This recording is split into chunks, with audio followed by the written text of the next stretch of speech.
In today's episode, reviewing the Spurs' last 4 games against the Pistons, Cavs, Celtics, and Warriors.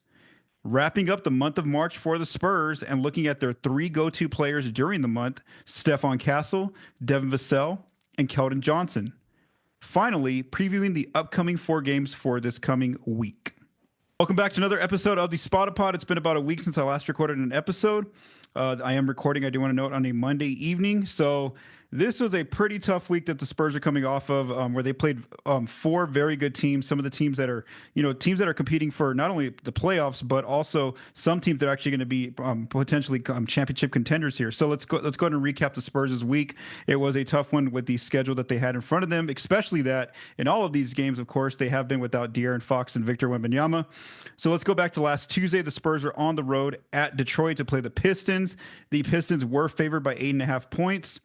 This game basically got away from the Spurs in the second quarter. Detroit outscored the Spurs in the quarter 30-12. The Spurs went really cold, there in the second quarter. So then the Pistons basically built a lead as large as 30 points in this game. The Spurs chipped at it, getting within 15 of Detroit, but eventually Detroit ended up winning in a blowout by 26 points. Devin Vassell led the way for the Spurs with 26 points. Stephon Castle had 19 points.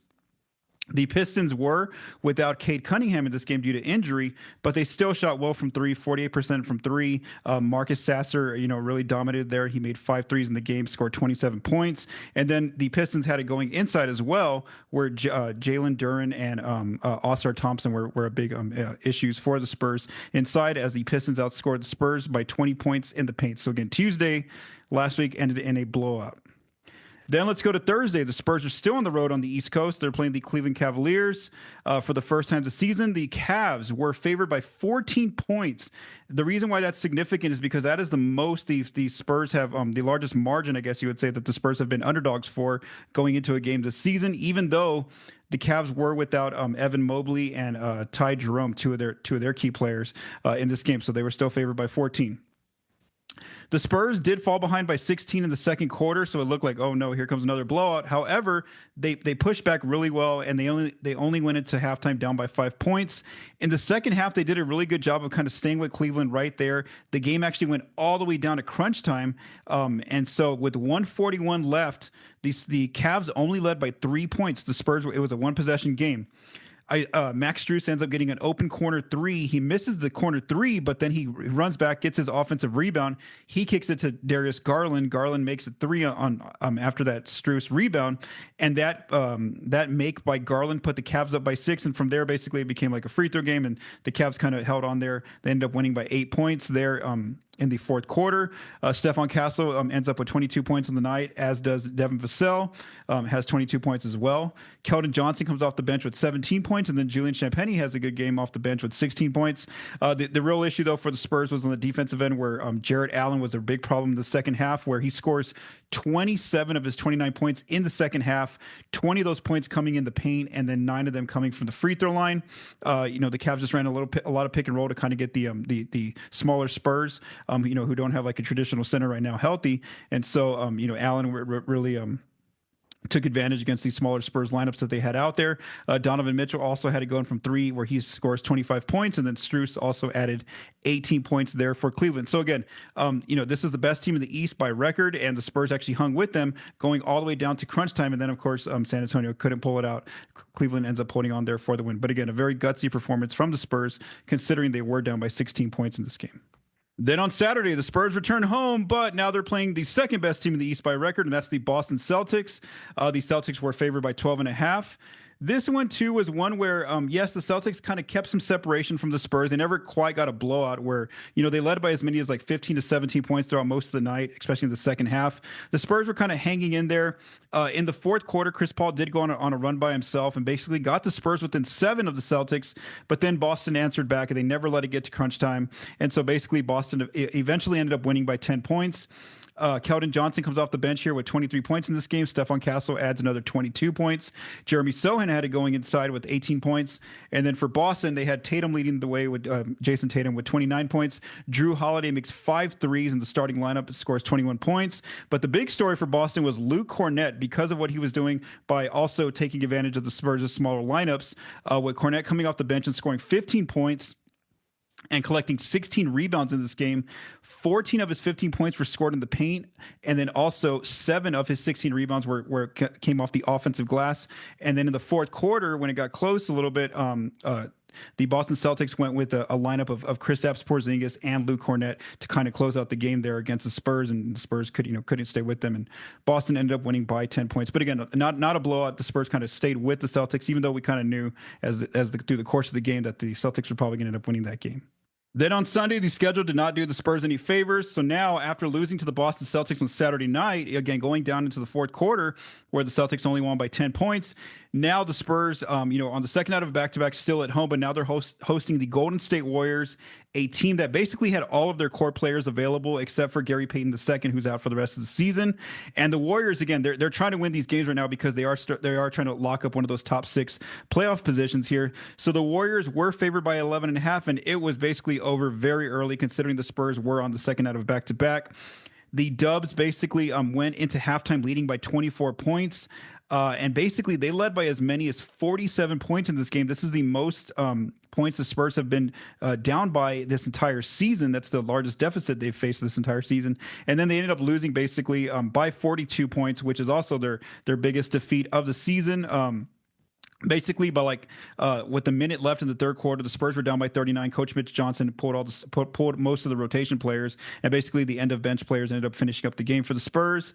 Keldon Johnson was the only player who kind of got some points here for the Spurs efficiently, scoring 19 points off the bench and most of the actual competitive minutes, because a lot of the other players who scored in double digits, a lot of it came in garbage time. Basically, the Spurs' offense really struggled with their turnovers. The Warriors forced 21 turnovers from the Spurs, and they really took advantage, scoring 34 points on the other end. For the Warriors, Brandon Pajemski, Pods, ends up scoring 27 points, but he makes a career-high 6 threes. Moses Moody in the starting lineup adds 20 points for the Dubs, and then Buddy Hield comes off the bench and ends up with 19 points. So again, that was the largest deficit or largest margin of defeat for the Spurs this season by losing by 42 points to the Warriors. And so my prediction was 1-3 only, that I thought maybe someone like Boston or Cleveland or someone like that would rest up 2 to 3 players. They didn't do that. I know Mobley sat out for one game for Cleveland. But it wasn't enough. The Cavs were still too much. And so basically the Spurs went 0-4. Vegas thought the Spurs should have gone 0-4. This was a very difficult schedule for them, considering that they were missing Wemby and Fox, and they ended up going 0-4 this past week. So where do the Spurs stand now? With the season coming to a wrap soon, there's only 8 games left, and they are now 31-43. They're on a 4-game losing streak as I speak right now. That matches their longest losing streak of the season, where they lost 4 games in a row earlier this season, and they are still 13th out west. However, all this losing, though, does help the Spurs' lottery odds. So last week when I recorded an episode, the Spurs were 10th in the lottery order because they were fresh off a 3-game winning streak. Well, now that they're on a 4-game losing streak, they've actually moved up to 8th as of Monday, 7:30 Central Time when I was prepping these notes. So they're 8th in the lottery order, and they're just 3.5 games ahead of the Toronto Raptors, who are 7th in the lottery order. But the Raptors right now aren't getting the memo that that 7th spot is going to be up for grabs here soon if they continue to win, because the Raptors are on a 4-game winning streak as of Monday evening.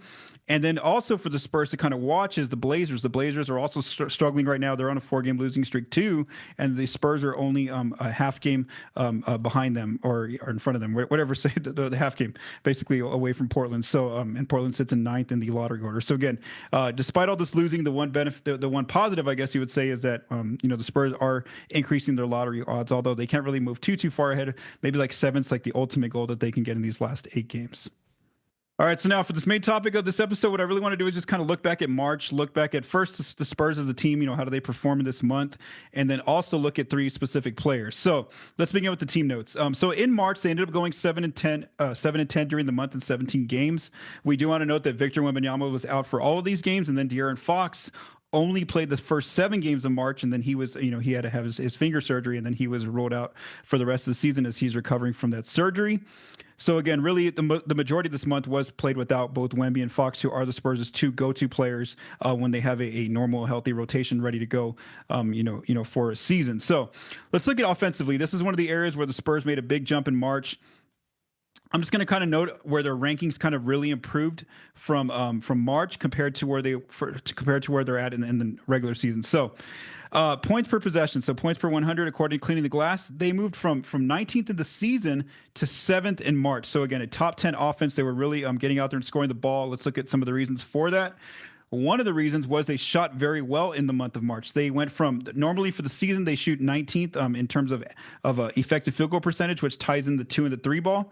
And right now in March they were a top 10 shooting team in terms of field goal percentage accuracy, 8th there in effective field goal percentage. Turnover percentage kind of stayed the same, just a slight improvement in March. And then offensive rebounding really took a jump. For the season, the Spurs are 21st in offensive rebound percentage, but now that number moved up to 12th this past month in the month of March. And so some key players who usually grab offensive boards for the Spurs are players like Jeremy Sohan, Keldon Johnson, Sandro Mamukelashvili, even like Devin Vassell was adding some boards, Stephon Castle here and there. So again, a more team collective effort in getting offensive boards, especially that, there was definitely rebounds available now that the guy who's 7'5", 7'6", Victor Wembanyama wasn't on the floor for all these March games. So there was definitely some potential rebounds available, and the Spurs hustled and got extra boards this past month. And then as far as free throw rate, that kind of stayed the same on the offensive end. That really didn't move too much for San Antonio in the month of March. Defensively, if the Spurs wanted to see, what does their team look like without Victor, this was a great example, unfortunately for them, in a not so good way for San Antonio. So basically, the Spurs in March were the worst defensive team. They were ranked 30th this past month. For the season, they're 25th. So again, that was a big hit for them. Effective field goal percentage. So like how I mentioned on offense that they shot better from 2 and 3 this past month. Well, so did their opponents. Basically, the Spurs were ranked 30th in effective field goal percentage for their opponents shot very well.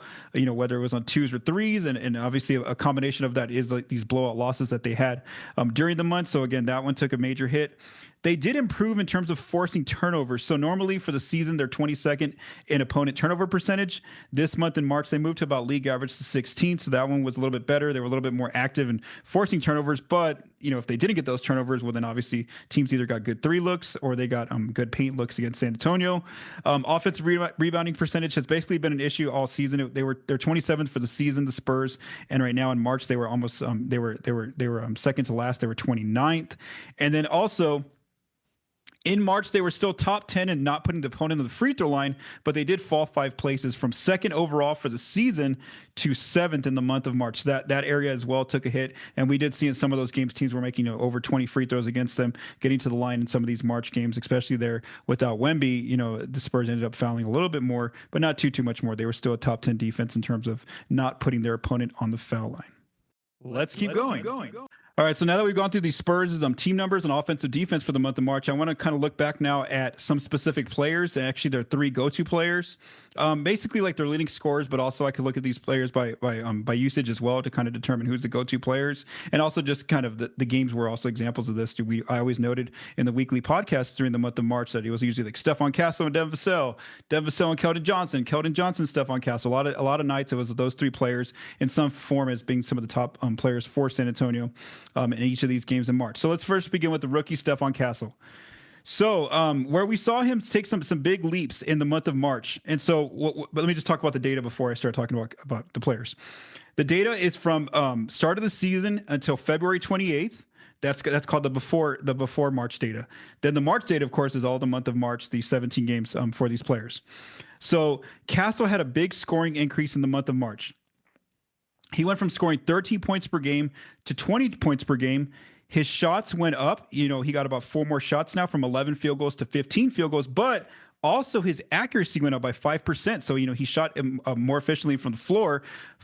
So before March, he was at 41% shooting from the floor. That number went up to 46% shooting from the floor. His 3-point volume went up just by one extra 3-point shot, so from 4 to 5 attempts. His accuracy, it's still not efficient, obviously, but it still went up at least. At least it's trending upward. So before March, he was shooting 28% from 3 for the season. Then in March, he shot 30%.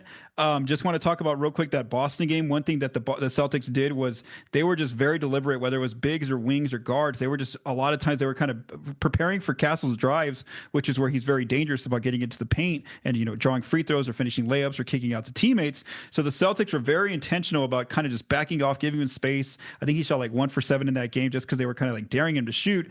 And that was one thing to watch, was that, That's just something that stood out to me was the way that they specifically guarded Castle there from three, and that obviously he's a rookie, he's going to learn. He's going to continue to work on his shot, but again, we saw just a 2% increase in his 3-point accuracy, and especially now that he's one of the go-to players right now for the Spurs, considering that Wemby and Fox are both out, defenses are definitely scheming and collapsing faster in the lane and really trying to cut off his drives and be prepared for that, because they know that's one of the areas that he's very difficult to stop is when he gets going with his hesitations, with his just his power, his physicality of getting into the lane and really taking advantage and getting himself to the free throw line or finishing against different defenders, whether it's big guards, wings, all sorts of different players. He also had a big, not a big increase, but just a good increase in free throw attempts. So he went from 3 before March to 6 free throw attempts after March. His accuracy did go down a little bit by like 4%, from 73% to 69%. Rebounds went up by just like 1. Assists went up by 2, but then his turnovers went up by 1. And then his steals stayed about the same at 1, and then blocks, about the same as well. He also got a 4-minute increase in the month of March by about going from 25 minutes before to now 29 minutes. And then we saw the biggest jump for him was in his usage, just his control of taking shot attempts, getting to the free throw line, turning the ball over, those kind of areas where usage compiles the data. He went from 24% usage to 29%, number one on the team there in the month of March. And so, like I said, yes, he took more shots, he got more minutes, but at least his efficiency went up just a little bit in his accuracy from shooting the ball on the floor, whether it was from 3 or from inside. Those areas did go up a little bit. He got to the line a lot more. He talked about that himself. And so I guess my big question, after seeing this month from him is, can he remain staying this staying more efficient when he gets less possessions once Victor Wembanyama and De'Aaron Fox come back? So whether he's starting next year next to Fox, or if he's coming off the bench again, can he continue to stay? Obviously, we see he's going to be that productive. He's bringing these numbers even when he was coming off the bench, but can he stay as continue to become a little bit more efficient with his shot whenever he does put up the ball for his shot? And then also, like I mentioned, that's going to be probably one of his biggest areas where he needs to focus on this coming offseason will be his 3-point shot. And obviously, it's something that he hasn't shied away from, and he's going to obviously continue to work at it, because we did see that, really good defenses, they're going to really key in on him, just letting him have space from 3 and seeing if he can beat them from there before trying to give him the lane or that space to go inside. The next go-to player for the Spurs who had a good month of March was Devin Vassell. So he saw increases in both his scoring and his efficiency when shooting the ball, especially from the 3-point line. So before March, he's scoring 15 points per game.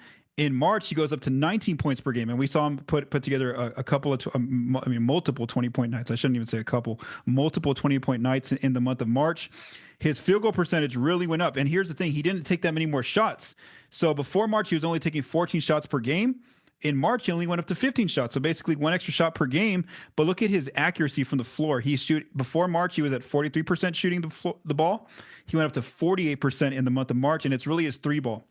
His volume on his threes did go up. He's shooting 2 more threes per game in the month of March, from 6 to 8. But look at his accuracy from the 3-point line, from 34% up to 42%. And again, that's going to be one of the key numbers: is can he replicate this, becoming a 40% 3-point shooter again, when Victor and when De'Aaron rejoin the team next season? I think that's one of the key areas to watch, is can he supply that more consistent 3-point shooting like he showed here in the month of March. Free throw attempts pretty much stayed the same. Rebounds, he was a little bit more active on the glass, getting about 1 more board per game. Assists, kind of the same, but his turnovers, he did a great job of decreasing his turnovers. And then steals went up, and also his blocks, obviously, we saw go up as well, where he's averaging about 1 block per game, close to 1 block per game in the month of March, and then it's about 2 steals. And then his minutes barely went up from 30 to 33 in March. And then here's the key one that I've talked about before on this podcast. His usage actually went down by a percentage. So before March, he was at 22% usage, and then after March, he's at 21% usage. So that's actually pretty good, because that shows that having a lower usage, he was able to be more efficient and bring more scoring production, bring more playmaking out on the offense, and then as well as being a better defender out there. And so that's key, is that he can have the same sort of usage that he had when Victor and De'Aaron were on the team. And so the thing is, can he just shoot the ball as well and be as efficient when he's taking shots? And that's one thing that we saw he did this past month in March, despite having a lower usage. So again, I think that's the big question for Vassell, as I've said before, is how much of this offensive potential can he replicate once Victor and De'Aaron join the team? And then also, can he continue to stay more active on the defensive end, like we saw him getting blocks in games, some steals, those kind of things, deflections? Can he continue to bring that as well, out there with the starting group once De'Aaron and Victor get back? So again, that's where I'm more interested to see is next season. Can he kind of be closer to that 40% 3-point shooter, and finishing closer to like 40% from the floor rather than where he was before March came, before the Spurs lost Victor and De'Aaron for the rest of the season. The final player who, again, is one of the Spurs' go-to players in the month of March was Keldon Johnson, and his story was very similar to Vassell, where his scoring goes up and his efficiency goes up, but yet his volume of shots really didn't go up too much, nor did his minutes or his usage. So let's just talk about Keldon here. So before March, he's scoring 12 points per game. In March, he goes up to 15 points per game off the bench in that same role. His shots only went up by one extra shot, from 10 shot attempts to 11 shots. His accuracy really went up. So 48% before March to 50% in the month of March. And then 3-point volume stayed kind of the same, but his 3-point accuracy really went up from 32% to 38%. Free throw line visits kind of stayed the same, shot better from the free throw line. He was more active on the boards, from 4 rebounds to 6 rebounds. And then a lot of the other numbers kind of stayed the same, but again, he was just a lot more efficient in this month of March. And he only got a 1-minute increase. I thought he'd get more minutes, but he went from 24 minutes per game to just 25 in the month of March. And then his usage barely went up by 2%. So again, this is a good sign too, that Keldon really didn't take too many more extra possessions with Victor and De'Aaron and out, but yet he was just just way more efficient with the looks that he was given, whether that was driving inside, finishing with like his hooks, his makes around the rim, being very physical down there, getting to the free throw line, or even shooting the 3 ball whenever he got those opportunities. He shot the 3 ball 38% in the month of March, which is a lot better. So again, that's the key question is, can he do this again next season once Victor and De'Aaron return? And the Spurs have their new lineup, with him most likely still coming off the bench is Keldon here. So again, a very good month from Vassell, Keldon, and Stephon Castle.